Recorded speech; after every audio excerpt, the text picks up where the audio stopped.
Tem história que eu gosto tanto de contar, que eu já contei tanto, que eu já nem sei para quem eu contei. Mas eu tenho certeza que essa vocês não ouviram aqui. Pois é. Essa história é uma história que é maravilhosa, encantadora. As ilustrações, então, um primor. Como todas as outras. Mas começa bem assim. Eram 3 lobinhos. Um preto, um cinza e um branco. E certa vez a mãe os chamou e foi logo dizendo: filhos, já está na hora de vocês saírem pelo mundo e construir a casa de vocês. Mas cuidado com o porco mau. Eles se animaram, saíram todos despertos que iam construir uma casa e logo encontraram uma canguru que estava com um carrinho de mão carregando tijolinhos. Puxa, que ideia maravilhosa! Vamos construir uma casa de tijolos. E assim fizeram. Portinha, janelinhos, tijolinhos coloridos, uma graça. Estavam lá brincando no quintal da casa quando apareceu o porco mau. Porco mau, toc, toc, toc, bateu na porta. E os lobinhos ficaram apavorados. Quem é? Eu quero entrar, me deixa entrar. E os lobinhos responderam assim, quase como um coral: não, não, não, nem por todo o chá da China. Bom, o porco foi logo dizendo: pois então eu vou bufar, soprar e sua casa eu vou derrubar. E eles, casa de tijolo, ficaram ali um pouco despreocupados. Mas não é que o porco bufou, soprou e nada aconteceu, nem um tijolinho aluiu. Mas o porco foi lá e buscou uma marreta. E tchá, tchá, tchá, com marreta, destruindo os tijolinhos, caindo tudo, as portinhas, as janelinhas. Os lobinhos apavorados saíram correndo. Precisamos achar um outro material mais forte para construir a nossa casa. E não é que eles dão de cara com um castor. Um castor que estava com uma betoneira lá misturando concreto. Foram logo pedindo. O castor, claro, cedeu o concreto para eles. Eles subiram aquelas paredes cinzas enormes. Estavam lá tranquilinhos de que a casa ia ficar bem forte, que não teria perigo nenhum. Mas não é que veio o porco mau. E a mesma coisa. Eu quero entrar, não vamos deixar, nem por todo o chá da China, aquela coisa toda. O porco não se deu por vencido, porque ele bufou, soprou, nada aconteceu. Mas, claro, ele pegou uma britadeira. Os lobinhos, a casa caindo, o concreto desmoronando, ficaram, claro, já apavorados, ficaram trêmulos, saíram ali naquela tremedeira, correndo e pensando: nossa, precisamos de uma casa ainda mais forte, porque um material que seja mais forte que esse. E não é que acharam. Lá ia um rinoceronte no seu caminhão, levando chapas de aço, ferro, correntes, cadeados de metal fortíssimos. E os lobinhos pediram, e o rinoceronte, muito gentil, ofereceu material, entregou até arame farpado. E lá subiram aquela muralha, tudo de metal, parecia uma caixa forte, uma coisa assim incrível, se sentindo seguros ali. Mas não é que o porco mau apareceu. Não bateu na porta, né, gente? Com uma muralha dessa, o que fizeram? Um porteiro eletrônico. Piririm, piririm, piririm. Abram esta porta, senão eu vou bufar, soprar e sua casa eu vou derrubar. Que nada, os lobinhos estão tranquilos. Pois não é que o porco bufou, soprou, claro, que nem aluiu, nem tremeu, nem nada. Mas o porco veio com uma dinamite, colocou do lado da porta, acendeu o pavio. Bum! Uma explosão enorme, não ficou ferro sobre ferro. Tudo abaixo, os lobinhos correndo com os rabinhos chamuscados, aflitos. Respiraram. A gente tem que descobrir um outro material, um material diferente, não é possível. E não é que passava por ali.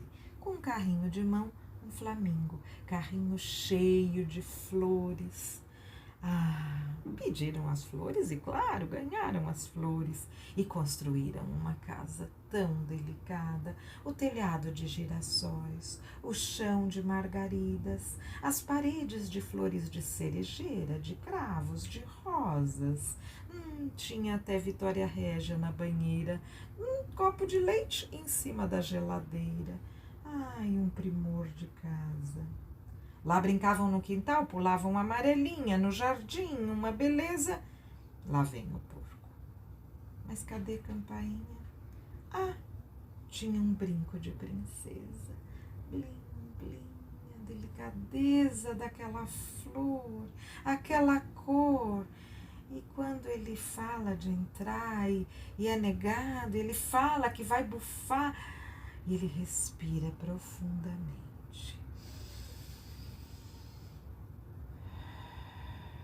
Ele não consegue assoprar, ele não consegue bufar, ele consegue respirar novamente.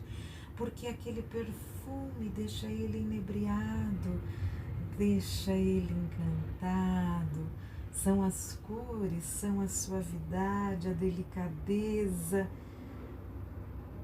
E os lobinhos lá dentro estão achando até que é um truque, não é possível. Porque olham, o porquinho está dançando, está se encantando.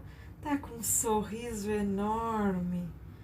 Ainda desconfiados, abrem um pouquinho a porta, o deixam entrar, convidam para brincar no quintal e ali brincam de pique-esconde, de amarelinha, de tudo mais. Final da tarde, eles convidam o porco para entrar na casa. O porco se esparrama no sofá, eles do lado querendo saber todas as histórias que o porco tem para contar. Oferece um chá chinês de morango e framboesa. E dizem ao porco que ele pode ficar o quanto quiser. E claro, eles ficam todos felizes, muito felizes. Essa história é uma adaptação de Andréa Nogueira ao livro Os Três Lobinhos e o Porco Mau, de Eugênie Trivisas, da Brink Book. É de uma ilustração que exige até estudo. Porque quando você olha a capa, você vê os três lobinhos como se estivesse no horário do almoço com as suas marmitinhas abertas em cima de um andaime, o capacete ali de trabalho do lado e tudo mais.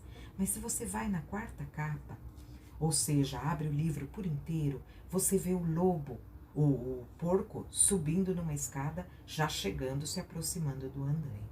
E ele tem uma cara de mal mesmo. No começo, a mãezinha tá na cama ali, os lobinhos em torno dela, e é aquela conversa, e eles pegam os tijolinhos, começam a construir a casa. A canguru é uma graça com o carrinho de mão e os tijolos, e eles lá todo empenhados, quase fazendo medidas, pegando as madeiras e tudo mais. Vem pela floresta o porco mau, e ele tem uma cara de mal mesmo. Eles estão jogando no quintal, parece taco, com bolinhas e uma floresta gostosa, a casinha no fundo, que nem aquela outra história, sim, com chaminé e tudo. E então eles estão lá, percebem que o porco passa pela janela, cortininhas floridas, os três ali meio carinha apavorada, aqueles olhão de lobo ali. E não é que o porco faz uma força danada, joga ar, joga guspe, joga tudo na janela. E não alói nada, os passarinhos saem voando de cima do telhado da casa, mas aí vem aquela marreta enorme, aquele martelão, sai quebrando tudo rachado, a casinha ruindo, e eles fugindo lá pela janela lá de trás. Eles encontram o castor com a betoneira e vão enchendo baldes e baldes, e enchendo lá os baldes, subindo nos andaimes e carregando. Aí fica aquela casa cinza, feia, como se eles estivessem lá no alto, no terraço, jogando lá peteca, tênis. E lá do cantinho do muro tá lá o porco querendo chegar perto deles e não consegue. Chegam quase que em cima daquele telhado, tá lá a britadeira. E o porco tremendo e os lobinhos, claro, tremendo e fugindo pelo muro. E aí vem o rinoceronte forte, gigante, com as correntes na mão, e eles construindo que nem uma casa forte ali, que tem ferro para todo lado, uma estrutura claro, cada vez mais cinza. E o porco na outra página tá quase pulando o muro, lá no meio do arame farpado, nem nada, mas nada de conseguir pular, nem de invadir. E toca lá o porteiro eletrônico, que é divertidíssimo. Quando eu faço isso ao vivo, eu me racho de rir, porque eu pergunto, e aí o porco fez? Todo mundo fala, bateu na porta. E não, tem um porteiro eletrônico. Claro, um mausoléu daquele. Então, do lado tem a dinamite, e na página inteira, aquela explosão, todo aquelas ferros, as correntes, os arames farpados em volta daquele fogaréu. E lá no cantinho da página, os pequenininhos porquinhos, os lobinhos, correndo, com o rabinho chamuscado mesmo, que pegou um pedacinho de fogo, e um dos lobinhos está com um bule na mão, fugindo. É a única coisa, acho que sobrou. E lá, então, vem o flamingo com o carrinho de mão, com as flores, e eles começam a montagem, uma estrutura que parece um bambu, e eles cobrindo todo o espaço da casa com as flores. Um lobinho na outra página, esfregando o pé, ele está dentro da banheira e esfregando o pé com a Vitória Régia em volta e tudo mais. Aí, então, já na outra página, os três meio abraçadinhos, o bolinho de chá no canto, na grama, já como se eles estivessem ouvindo, que da outra página já tem o porco chegando. Então, a gente vira a página e realmente é. Mas ele tá naquele aspirar das flores, da delicadeza. Ele tá aqui com um pandeiro na mão, como se ele estivesse dançando uma tarantela. E lá no meio das flores, escondidinhos, estão os zoião dos lobinhos, olhando o que será aquilo. Então, a casa de flores no fundo, um gramado enorme, e eles jogando bola, pulando, todos acima do chão, como se pulassem com muita intensidade. A última página, um sofá, um porcão no meio, os lobinhos em volta, olhando para ele, olhos nos olhos, atentos às histórias que ele está contando. A mesinha de centro, pequenininha, com aquele bule colorido de chá. E a xícara sendo servida para o porco. É um encanto, é um primor, é um convite para a nossa comunicação, para a nossa troca, para o novo olhar, para o olhar à distância, para a gente ver o todo e não ver pedacinhos. Quem vê só pedacinhos não tem uma ideia completa. E como já disse no convite, todos os desafios, até o convite da mãe, vão construir suas casas, vão nessa fuga, nessa busca de material, fugir desse porco mau. Tudo isso é um processo, tudo isso é um espaço de tempo. Mas a realidade, o gostoso dessa vida é esse encontro, é essa troca, é essa presença, é perceber no outro as transformações e em nós mesmos, estarmos juntos com o que a gente tem de melhor. Um domingo maravilhoso para vocês, divirtam-se e não esqueçam que dia 2 a gente tem encontro ao vivo e a cores. Até mais. Beijo grande.